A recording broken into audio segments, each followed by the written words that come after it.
Hello everyone, मैं राजीव भंडारी आप सबका स्वागत करता हूं अपने चैनल इलेक्ट्रिकल अड्डा में। आज जो मैं सबके सामने नेक्स्ट वीडियो लेके आया हूं वो लेके आया हूं किरचॉफ लॉ पे। ठीक है, अब आप बोलोगे कि किरचॉफ लॉ आप क्यों पढ़ा रहे हो, अभी तो हम पेपर सॉल्व कर रहे थे। तो क्योंकि पेपर सॉल्व जब मैं कर रहा था तो पेपर सॉल्व में जब करवा रहा था तो जो आपका ये वाला चैप्टर है किरचॉफ लॉ, तो वहाँ पर बहुत सारे न्यूमेरिकल आ रखे हैं आपके किरचॉफ लॉ के। और उन न्यूमेरिकल को समझाने के लिए पहले आपको इसका बेसिक पता होना चाहिए, वरना आपको न्यूमेरिकल समझ में नहीं आएंगे। ठीक है, तो कोई फ़ायदा नहीं बनेगा अगर मैं वो वीडियो बनाऊंगा और मैं सीधा न्यूमेरिकल कराने लग जाऊंगा। तो अगर आपको बेसिक पता नहीं होगा तो कैसे कर पाओगे। ठीक है, तो उसके लिए है कि पहले आपको ये बेसिक करना चाहिए कि किरचॉफ लॉ होता क्या है। ठीक है, और कैसे इसमें लूप लगाते हैं, क्योंकि लूप का ही काम होगा आपका न्यूमेरिकल करते समय। ठीक है, तो ये जो वीडियो होगी आपकी हिंदी मीडियम और इंग्लिश मीडियम दोनों बच्चों के लिए होगी। ठीक है, यहाँ पे मैंने हिंदी और इंग्लिश दोनों में ही समझाया है। ठीक है, वैसे मैं हिंदी इंग्लिश दोनों में ही समझाता हूँ हर वीडियो। ठीक, तो दोनों तरीके के जो बच्चे हैं, हिंदी मीडियम वाले और इंग्लिश मीडियम वाले, दोनों जो हैं वीडियोस देख सकते हैं मेरी। ठीक, तो बस ये है कि आपको जहाँ पे मैं हिंदी में आपको नोट्स दे देता हूँ, बाकी समझाता तो मैं आपको हिंदी में ही हूँ। ठीक है, तो आप लोगों को ये दोनों ही जो दोनों तरह के बच्चे हैं हिंदी और इंग्लिश दोनों देख सकते हैं इस वीडियो को। तो यहाँ पे मैं आपको बेसिक बताऊंगा किरचॉफ लॉ होता क्या है, कैसे इसके न्यूमेरिकल किए जाते हैं। ठीक है, तब आप जब मैं पेपर सॉल्व कराऊंगा तो वो आपको न्यूमेरिकल अच्छे से समझ में आ जाएंगे।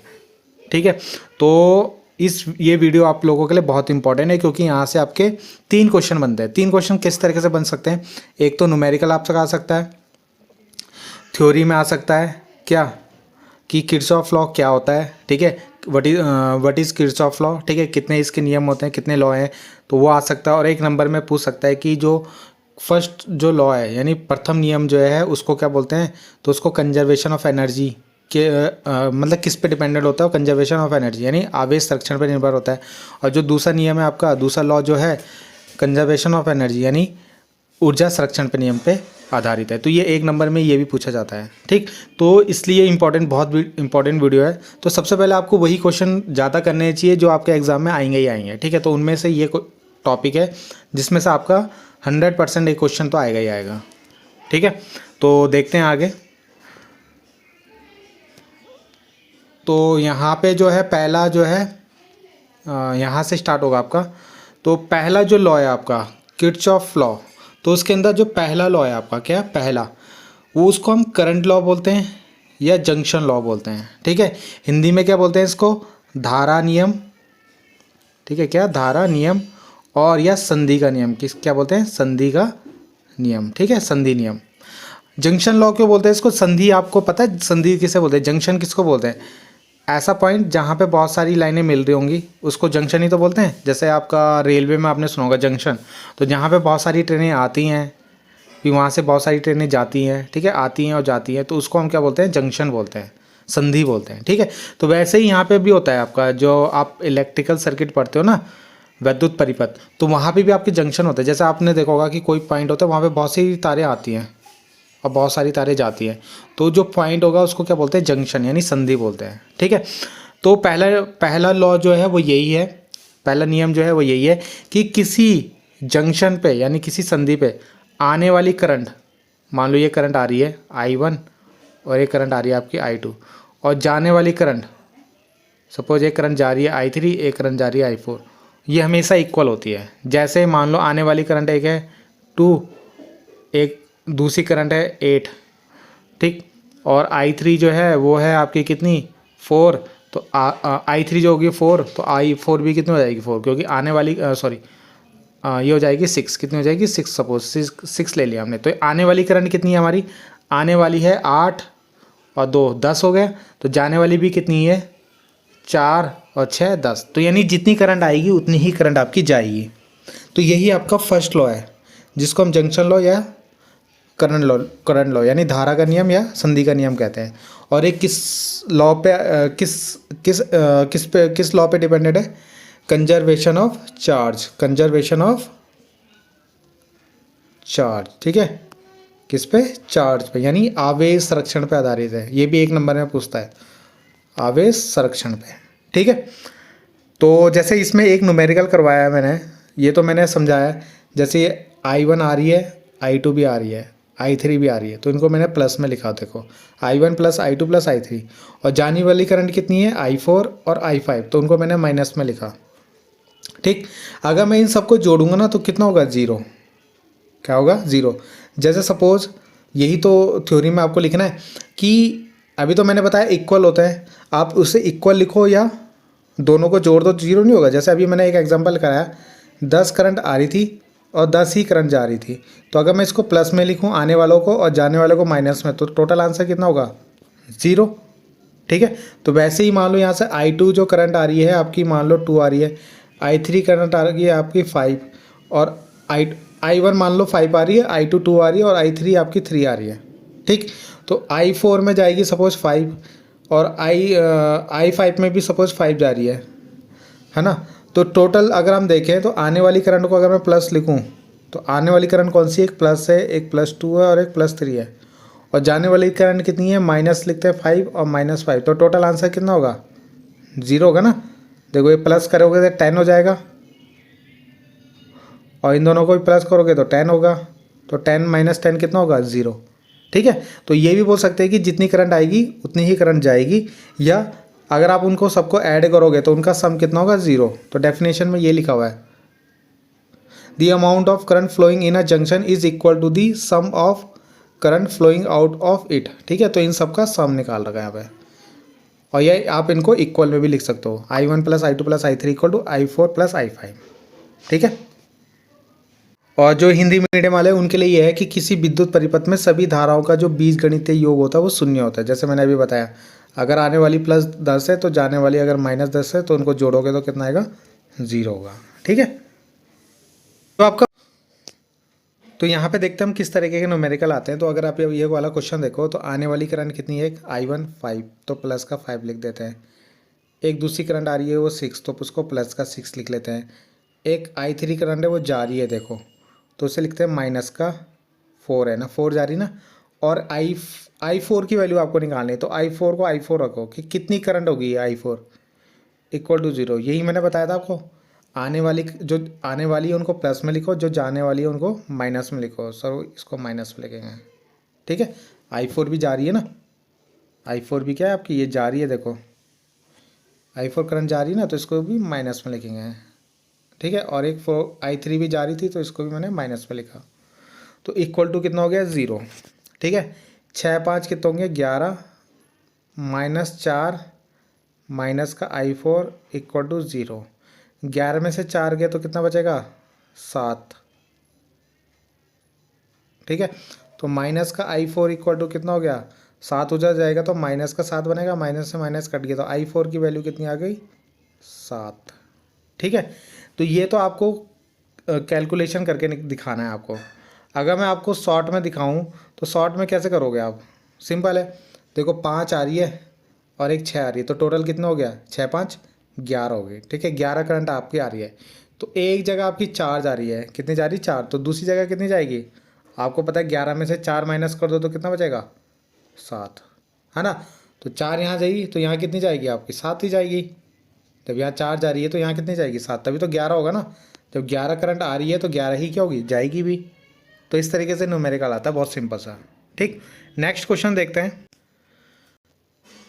नेक्स्ट क्वेश्चन आपका इंपॉर्टेंट है, इसी से आपके ज़्यादा न्यूमेरिकल पूछे जाते हैं। ठीक है।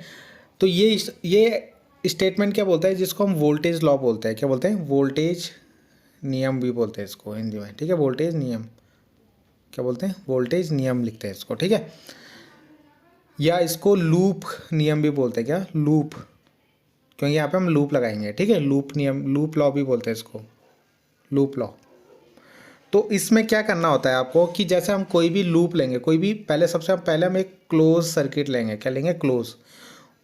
उस क्लोज सर्किट में जो भी पोटेंशियल डिफरेंस होगा, यानी जो विभवांतर होगा, उन सब का सम कितना होगा, ज़ीरो होगा। कितना होगा, ज़ीरो।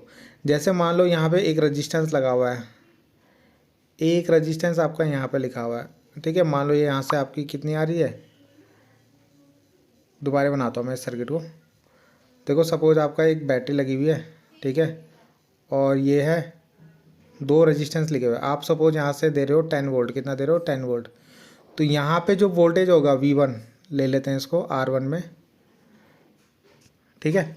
जो V1 की वैल्यू होगी, ये R1 है ना आपका, यहाँ पे जो V1 होगा वो कितना हो जाएगा, सपोज 5 हो जाएगा। तो V2 भी कितना होगा,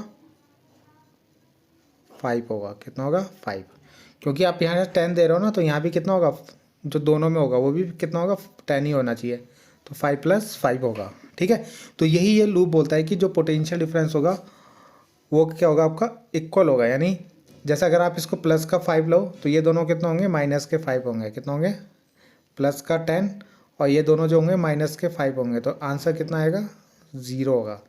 यानी किसी भी क्लोज परिपथ को क्लोज सर्किट में अगर आप देखोगे तो वहाँ पे जो पोटेंशियल डिफरेंस का सम होता है वो कितना होगा 0 होगा। हो गया ना 0, 10 आप दे रहे हो बैटरी से और जो इनमें होगा वो -5 हो गया, तो कितना हो गया टोटल 0 हो गया। ठीक है, तो यही ये इसका स्टेटमेंट यानी जो इसकी परिभाषा है वो आपको यही लिखनी है। किसी भी लूप में जो पोटेंशियल डिफरेंस होता है यानी विभवांतर होता है उन सब का सम यानी उनका योग कितना होता है 0 होता है। अभी हम देखेंगे निकाल के कैसे कैसे होता है। ठीक है, तो देखो ये एक सर्किट है। ठीक, इस सर्किट को सॉल्व करने से पहले आपको एक चीज़ देखना, चलो पहले सर्किट देख लो। ये एक ऐसा सर्किट डायग्राम है, आपको यहाँ पे क्या लगाना है लूप लगाना है। क्या लगाना है यहाँ पे लूप लगाना है पूरे में। ठीक है, तो यहाँ पे सबसे पहले आपको ढूंढने पड़ते हैं क्लोज लूप। क्या होता है क्लोज, तो अगर आप देखो तो ये पूरा एक क्लोज बन रहा है ना, डब्बा है ना, पूरा बंद है और एक ये भी पूरा क्लोज हो रहा है यानी ये भी एक डब्बा है ना, तो यानी पूरा ये क्लोज है।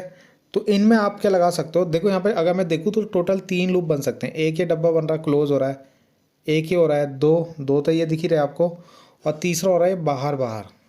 ठीक है, तो 3 आपके यहाँ पे क्लोज बन रहे हैं सर्किट। ठीक है, तो अगर हम देखें पहले वाले में, तो पहले वाले में देखो ये पूरा क्लोज बन रहा है।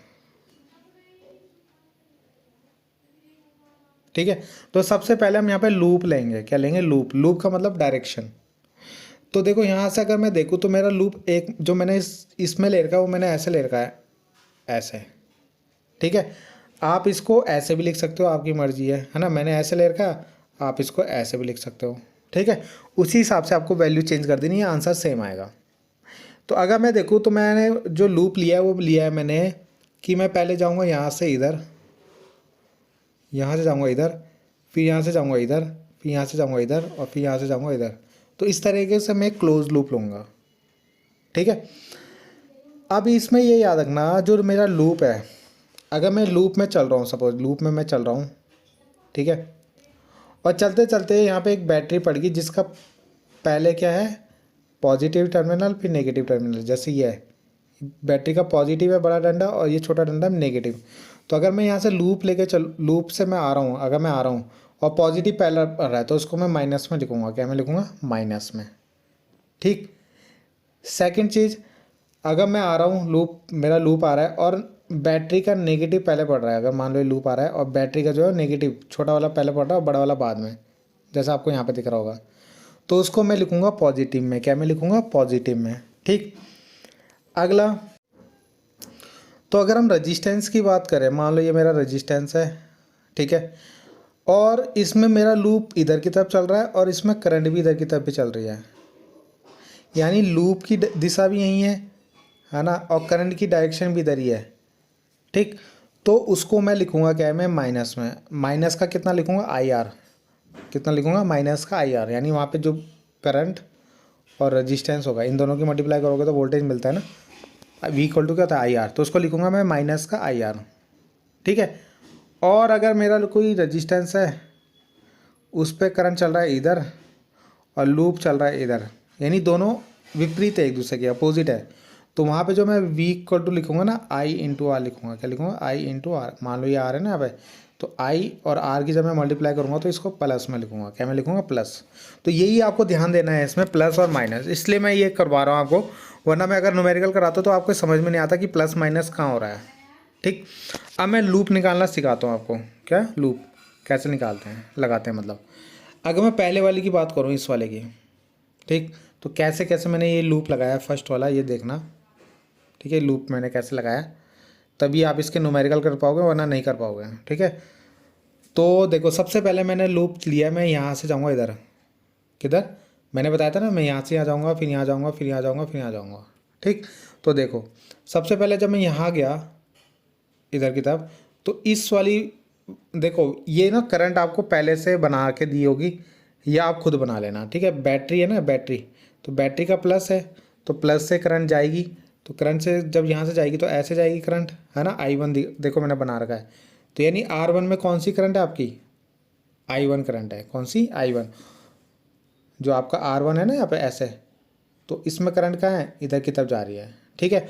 और मैंने बताया मेरा लूप भी इधर से इधर की तरफ चलेगा, ठीक। तो यानी लूप भी उधर की तरफ चल रहा है, तो दोनों जब सेम डायरेक्शन में जा रहे हैं तो उसको क्या लिखते हैं, अभी मैंने बताया था, जब दोनों दो सेम डायरेक्शन में होते हैं उसको माइनस में लिखते हैं। तो क्या लिखोगे, माइनस का I1 R1, माइनस का I1, यहाँ पे दो है, माइनस का I1 R1 लिख दिया। उसके बाद मेरे को जाना है लूप में नीचे की तरफ, कहाँ की तरफ, नीचे की तरफ जाना है, ठीक है। मैंने बताया ना पहले ऐसे जाऊँगा फिर ऐसे जाऊँगा। तो अगर मैं यहाँ पे बात करूँ तो यहाँ पे मेरा R3 कितना है, R3, और जो इसमें करंट आ रही है वो आ रही है I1 प्लस I2। अब ये करंट कहाँ से आ रही है, देखो यहाँ से आई I1, यहाँ से इस बैटरी से आई I2, तो जब दोनों यहाँ पे मिल जाएंगी तो क्या बन जाएंगी, I1 प्लस I2। आप I3 भी लिख सकते हो उसको, कि यहाँ से आपकी I1 आई, यहाँ से आपकी I2 आई, और दोनों मिलके क्या हो गई, I3। तो I3 जो है आपको उसको क्या लिखोगे, I1 प्लस I2 लिख दो, क्या लिख दो, I1 प्लस I2। यहाँ से ईजी होता है क्वेश्चन को करना, ठीक है।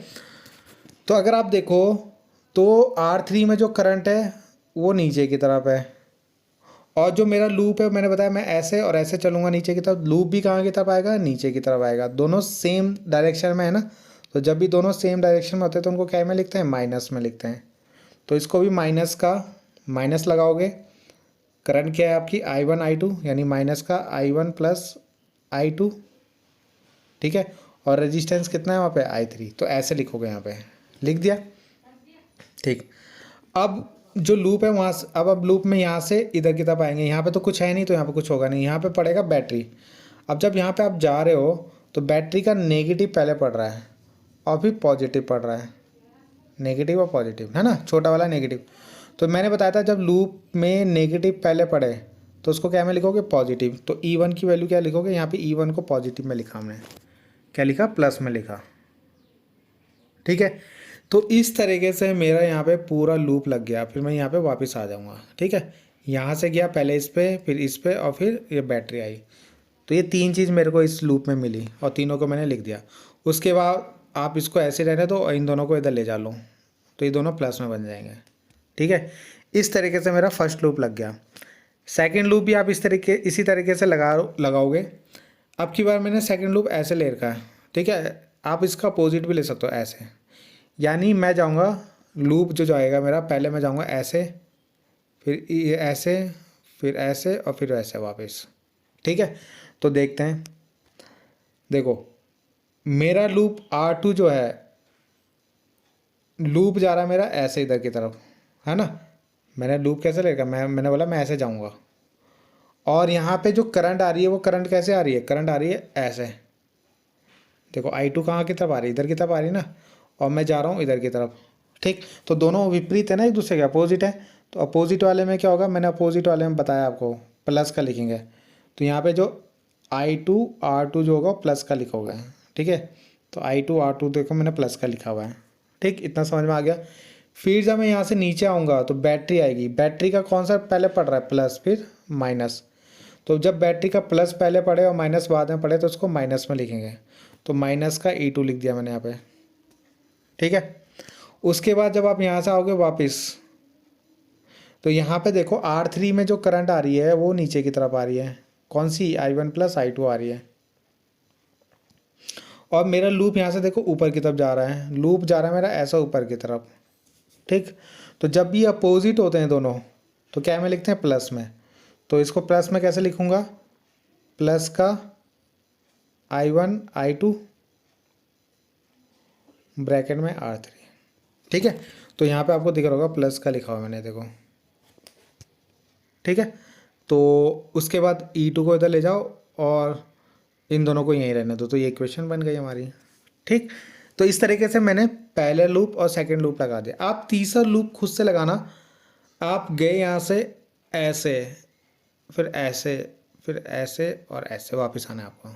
यहाँ से गए, यहाँ से आए और यहाँ से, ठीक है। तो यहाँ पे आपको लूप लगाना है, ठीक। तो आपको एक ये देखना है, एक ये देखना है, और एक ये बैटरी देखनी है, और एक ये बैटरी देखनी है, ठीक। तो तीनों मैंने यहाँ पे लिखे हुए हैं, आप इसको चेक कर लेना, ठीक है। अब मैं आपको इसके न्यूमेरिकल करना सिखाऊंगा, क्योंकि लूप लगाना आपको मैंने बता दिया, इसकी प्रैक्टिस करना, वरना तब तक ये नहीं होंगे कैसे मैंने यहाँ पे लूप लगाए दोनों, ठीक है। अब क्वेश्चन करना स्टार्ट करते हैं। उससे पहले यहाँ पे हिंदी मीडियम वालों के लिए डेफिनेशन है कि किसी बंद परिपथ के चारों ओर विभव में परिवर्तन का बीजगणितीय योग क्या होता है, शून्य होता है। तो अगर आप यहाँ पे ये देखो इक्वेशन, तो यहाँ पे मैं क्या कर रहा हूँ, सारे वोल्टेज को जोड़ रहा हूँ, तो कितना लिख रहा हूँ, 0, है ना। क्योंकि अगर मान लो यहाँ से मैं प्लस दे रहा हूँ, +10 दे रहा हूँ, तो इन दोनों में जो वोल्टेज होगी वो कितनी होगी, -10 हो जाएगी। तो आंसर कितना होगा, 0। एक तरीके से ये तो बोल सकते हैं हम जितनी वोल्टेज देंगे उतनी वोल्टेज हमें वहाँ मिलेगी, वो माइनस में मिलेगी, तो टोटल कितना हो जाएगा, 0 हो जाएगा, ठीक है। अगला देखो, ये है क्वेश्चन आपका, क्या है क्वेश्चन, ठीक है। तो यहाँ पे सबसे पहले आपको क्या करना है, करंट निकालनी है ईच रेजिस्टेंस में, यानी यहाँ पे कितनी करंट होगी, यहाँ पे कितनी करंट होगी, यहाँ पे कितनी करंट होगी, ये तीनों में आपको करंट निकालनी है। अगर आप देखो तो पहले वाले में I1 करंट जा रही है, तो पहले I1 निकालना है। इस 3 वाले में I2 करंट है यहाँ पे, तो I2 निकालना है। और इस वाले में देखो I1 + I2 जा रही है, यानी I1 + I2 भी निकालना है हमें, ठीक है। तो तीनों करंट निकालने हैं हमें, I1 I2 और I1 + I2। तो मैंने बताया था सबसे पहले यहाँ पे लूप लोगे, तो आपको दिख रहा है सेम टू सेम वही डायग्राम मैंने बना के दे रखा है। यहाँ पे एक लूप ये बन रहा है ना। तो पहले इस लूप में लगा के देखेंगे। तो लूप में मैंने नाम दे दिया, मैं जाऊँगा A से B, B से जाऊँगा E, E से जाऊँगा F, और F से जाऊँगा फिर A। यहाँ पे A भी लिख लेना आप, ठीक है। A से B, B से E, E से F, F से फिर A, ठीक। अगर मैं देखूँ इसमें, तो मैं जब जा रहा हूँ A से B ऐसे, मेरा लूप जा रहा है ऐसे, है ना। लूप मैंने ऐसे तो बनाया, A से B, कहाँ से जाऊँगा, A से B जाऊँगा, ठीक। और अगर मैं इसमें करंट देखूँ, इस 5 ओम में, तो I1 करंट भी तो यहीं जाएगा, है ना। आपको दिख रहा होगा नीचे से करंट आ रहा है I1, तो ये भी तो ऐसे जाएगा ऐसे, यानी उसी डायरेक्शन में जाएगा करंट भी। जब दोनों सेम डायरेक्शन में जाते हैं, लूप भी और करंट भी, तो उसको क्या में लिखेंगे, माइनस में। अभी पीछे बताया था ना, तो उसको क्या में लिखना, माइनस में लिख देना, ठीक है। तो जब आप न्यूमेरिकल करने जाओगे ना, तो पहले ना इसको साइड में लिख लेना आप, मैं लिखना भूल गया हूँ, तो आप लोग इसको साइड में लिख लेना ताकि आपको ईजी हो जाए करना, ठीक है। तो यहाँ पे देखो, जब दोनों सेम डायरेक्शन में जाते हैं तो क्या में लिखते हैं, माइनस में। अब जो दोनों अपोजिट डायरेक्शन में जाते हैं तो उसको क्या में लिखते हैं, प्लस में, ठीक है। ये याद रखना। तो पहला आ गया। उसके बाद जब मैं ऐसी यहाँ से A से B तो चला गया, अब B से जब E जाऊँगा, B से E जब जाऊँगा, तो मेरा लूप B देखो, लूप B से E जा रहा है, B से E जा रहा हूँ मेरा लूप। और अगर यहाँ पे करंट देखो, I1 + I2, वो भी कहाँ तक की तरफ जा रही है, नीचे। तो दोनों सेम डायरेक्शन में जा रहे हैं, और जब दोनों सेम डायरेक्शन में जाते हैं, यानी सेम दिशा, समान दिशा में जाते हैं, तो उसको भी क्या है, माइनस में लिखेंगे। तो कैसे लिखेंगे, रेजिस्टेंस कितना है वहाँ पे, 2, और करंट कितनी है वहाँ पे, I1 + I2, ठीक है। क्या करते हैं, जो रेजिस्टेंस होता है और करंट होता है, उन दोनों की मल्टीप्लाई करते हैं, ठीक है। यहाँ पे रेजिस्टेंस 2 है और करंट कितनी है, I1 + I2, उनकी मल्टीप्लाई कर दी। फिर जब मैं E से F जाऊँगा तो यहाँ कुछ है नहीं, तो यहाँ पे हमें कुछ करना नहीं है। फिर यहाँ से जब जाऊँगा तो यहाँ पे बैटरी पड़ेगी, क्या पड़ेगी, बैटरी, है ना। क्लोज करना है ना, A से B, B से E है, फिर यहाँ से यहाँ, फिर यहाँ से यहाँ जाना है। तो जब मैं यहाँ जाऊँगा तो करंट कहाँ है मेरी की, ऊपर की तरफ है, ठीक है। और जब मैं ऊपर की तरफ जा रहा हूँ तो बैटरी का कौन सा टर्मिनल पहले पड़ रहा है, माइनस, क्या पड़ रहा है, माइनस पहले पड़ रहा है ना। तो इसको क्या में लिखूँगा, जब माइनस में होता है तो उसको पहले क्या में लिखते हैं, प्लस में लिखते हैं। जब माइनस का पड़ता है ना, तो उसको प्लस का 12 लिख देंगे, ठीक है। तो इस तरीके से मेरी इक्वेशन बन गई। उसके बाद मैंने क्या करा, इस 12 को तो ये रखा, इसको और इन दोनों को, ये दोनों माइनस में था ना, इनको इधर ले गया, तो ये माइनस का 5i यहाँ पे प्लस का हो जाएगा, और ये माइनस का I1 I2 2 इधर जाके प्लस का हो गया, ठीक है। अब जैसे प्लस का हो गया, 2 की मल्टीप्लाई दोनों में अंदर कर दी, तो 2i1 2i2 हो गया। अब देखो I1 वाले कितना है, एक 5 है और एक 2, तो दोनों को जोड़ दिया 7 हो गया। और 2i2 कितना है, 2 ही है, तो इनको ऐसे ही रहने था। तो ये मेरी बन गई फर्स्ट इक्वेशन, प्रथम समीकरण, ठीक है। उसके बाद देखो सेकंड है, बी से जाना है मेरे को, सी से, सॉरी, जो लूप लिया है मैंने, सी से जाऊंगा बी, बी से जाऊंगा ई, ई से जाऊँगा डी और डी से जाऊँगा सी। तो इस तरीके से लूप लिया है मैंने, अब उल्टा लिया आपकी बार ऐसे, ठीक है। और मेरी करंट भी कहाँ जा रही है, मेरी करंट भी देखूँ तो ऐसे ऐसे और ऐसे ही तो जा रही है। अगर आप करंट देखो तो I2 जा रही है ऐसे, पहले I2 गई इधर, फिर I1 प्लस I2 इधर आ रही है, तो फिर यही तो घूम के इधर जाएगी और फिर ये ऐसे ऊपर जाएगी, ठीक। तो यहाँ पे अगर मैं लूप लगाऊँ तो C से B जाने पे तो कुछ है नहीं, तो यहाँ पे कुछ तो आएगा नहीं। फिर जब मैं B से E जा रहा था तो मेरी करंट भी नीचे की तरफ जा रही है देखो, और लूप भी कहाँ जा रहा है मेरा, लूप भी नीचे की तरफ जा रहा है। तो जब दोनों सेम डायरेक्शन में होते हैं तो उसको माइनस में लिखते हैं। तो क्या लिखूँगा मैं इसको, पहले रेजिस्टेंस लिखूँगा -2 और उसमें करंट I1 प्लस I2, ठीक है, ये लिख दिया मैंने यहाँ पे। उसके बाद जब मैं यहाँ से वापस जाऊँगा तो यहाँ पे देखो बैटरी का नेगेटिव आ रहा है, पहले क्या आ रहा है, नेगेटिव। तो जब भी बैटरी का नेगेटिव आता है तो उसको प्लस में लिखते हैं, यहाँ पे भी लिखा था हमने, ठीक है। फिर जब मैं यहाँ से ऊपर जाऊँगा तो यहाँ पे 3 पड़ रहा है। अगर मैं देखूँ तो करंट यहीं से ऐसे तो आएगा और ऐसे जाएगा और बैटरी से निकल के फिर ऐसे जाएगा ऊपर की तरफ। तो यानी 3 में जो करंट भी ऊपर है, कौन सी करंट है, I2 करंट लोगे यहाँ पे हो रही है, यहाँ पे ये पूरा I2 है, इस पूरे में यहाँ पे आ रहा समझ है, इस पूरे में यहाँ पे कौन सी करंट होगी, I2 होगी यहाँ तक। तो 3 जो है उसमें I2 ऊपर की तरफ है, और लूप भी देखो मेरा ऐसे ही तो जा रहा है, यहाँ से D से C लिखा हुआ है ना, D से C, तो दोनों सेम डायरेक्शन में जा रहे हैं लूप भी और करंट। तो इसको भी माइनस में लिख दो, -3 और करंट के यहाँ पे I2, तो लिख दिया मैंने -3 I2, ठीक। अब तो और कुछ पड़ेगा नहीं यहाँ पे, तो इक्वल टू 0। तो यहाँ से क्या करा, इस माइनस को इधर ले गया इक्वल के, तो ये माइनस वाला प्लस हो गया, ये माइनस वाला यहाँ पे प्लस हो गया। अब क्या करो, 2 की मल्टीप्लाई दोनों में कर दो, अंदर कर दी मैंने, 2I1 2I2 प्लस 3I2, ठीक है। तो 2I1 और 2I1 तो ऐसे रहेगा, और 2I2 3I2 कितना हो गया, 5I2। ये 2 इक्वेशन बन गई। अब इन दोनों समीकरण को आपको किससे सॉल्व करना है, आपने सीखा होगा विलोपन विधि, यानी एलिमिनेशन मेथड से कर लेना। तो मैंने क्या करा, जो मेरी दोनों इक्वेशन थी ये दोनों, इसमें मैंने इन दोनों को सेम करा। तो इन दोनों को सेम करने के लिए क्या करेंगे, पहले वाली में तो मल्टीप्लाई कर दी 2 की, और दूसरे वाले में मल्टीप्लाई कर दी 7 की। तो जैसी 2 की मल्टीप्लाई करोगे पूरे में, तो 12 2 हो जाएगा 24, 2 इंटू 7 हो जाएगा 14, 2 इंटू 2 हो जाएगा 4, ठीक है। अगला नीचे वाले में 7 की, 7 6 जा 42, 7 2 जा 14 और 7 5 जा 35 कर दी। अब क्या करना है आपको पता है इनको दोनों को काटना है तो माइनस लगाना पड़ेगा। तो जैसे ही माइनस लगाओगे साइन चेंज हो जाएंगे, कट जाएगा, ये 18 बचेगा और 35 में से 4 गए 31 बचेगा। तो I2 कितना आ जाएगा, यहाँ से इधर 18 है ना, 18 के नीचे चल जाएगा आपका 31, तो इतने एम्पियर करंट आ जाएगी आपकी I2, ठीक है। तो जैसी आपकी I2 आ गई, इसको रख देना फर्स्ट इक्वेशन में। यहाँ से तो सॉल्व कर सकते हो आप मैथ से। तो जहाँ पे आपका I2 होगा ना, यहाँ पे I2, जहाँ पे आपका I2 होगा वहाँ पे इतना रख देना, कितना, 18/31, ठीक है। तो यहाँ पे देखो, यहाँ रख दिया इन्होंने, यहाँ पे 18/31 रख दिया I2 की जगह।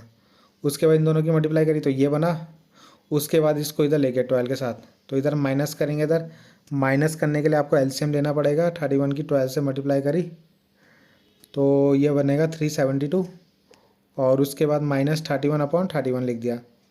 उसके बाद इस 7 को भी डिवाइड में ले जा लेंगे यहाँ, है ना। पहले इन दोनों को माइनस किया, माइनस करके 336 हुआ।